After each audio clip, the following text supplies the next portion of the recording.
হেই WhatsApp guys, সবাই কেমন আছেন? আমি প্রীতম।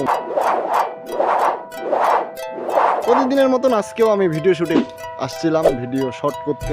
আসলে আমি ফানি শর্টস তৈরি করি, আবার লাইফস্টাইল ভ্লগ বানাই প্রীতম এন্টারটেইনমেন্ট ইউটিউবে। আদারওয়াইজ স্ট্যাটাস ছন্দ, ভালোবাসার ছন্দ, স্যাড স্ট্যাটাস আর কি। তো এই জায়গাটাতে আসছিলাম আজকে, খুব ভালো লাগলো জায়গাটা।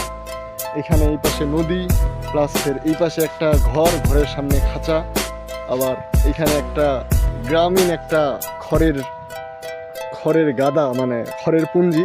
পুরাই অসাম লেভেলের একটা জায়গা ভাই, মানে পুরাই আমি হয়তো বা আমার কম দামি ক্যামেরা দিয়ে ভালো করে দেখাইতে পারতেছি না, বাস আদারওয়াইজ আমি যখন চোখ দিয়ে দেখতেছি সত্যি আমার চোখ মন সহ একদম জুড়িয়ে যাচ্ছে। Really the place is very interesting and very wonderful, so wonderful. I like this place.